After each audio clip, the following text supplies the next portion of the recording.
ರಸದಿಂದ ಟ್ಯಾಟ್ರನ್ನು ಹೊಡೆಸಿ ಬ್ಯಾಸ್ಕಲ್ಲಿ ಉತ್ತಮವಾದಂಥ ಬೆಳವನ್ನು ಹಾಕಿಸ್ಕೊಟ್ಟಿದ್ದಾರೆ.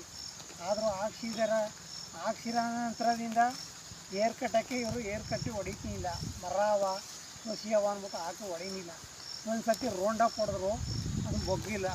ಇವಾಗ ಒಂದು ಕಿತ್ತೆ ಮಳೆ ಬೀಳದೆ ಕಾಡಿನಂಗೆ ಬೆಳೆದೋದ್ರಿಂದ ಅಡ್ಕ ಸಸಿಗಳು ಯಾವುದೇ ಗಿಡಗಳು ಒಂದು ಪದಾರ್ಥವನ್ನು ಕಾಣ್ತಿಲ್ಲ. ಎಲ್ಲೇ ಮಧ್ಯವನ್ನು ಭಾಳ ಗಿಡ ಮಾತ್ರ ಕಾಣ್ತಾವೆ. ಭಾಳ ಹಾಕಿರೋದ್ರಿಂದ ನೀವು ಮಧ್ಯಕ್ಕೆ ಭಾಳ ಹಾಕಿ ತಕ್ಕತೀನಿ ಅನ್ನೋ ಇದು ಮಾಡ್ತಿದ್ದಾರೆ. ಇವರು ಪ್ರಯತ್ನ ಮಾಡಿ ಖರ್ಚು ಮಾಡಿರೋ ಪ್ರಯತ್ನ ಬರ್ತೇ ಇಲ್ಲ. ಆದರೆ ರೋಗಾರ್ತಾಳು ತೋರಿಸಿದ ತಕ್ಷಣ ಜನಗಳು ಒಬ್ಬರು ಭಯಂಕರದಿಂದ ಬಂದು ಒಬ್ಬರು ಕೂಸೇ ಇಲ್ಲ. ಯಾವ ಥರ ಮಾಡಬೇಕು ಅಂದರೆ ಕೊಚ್ಚಿದ್ರೆ ನಡೆಯಲ್ಲ.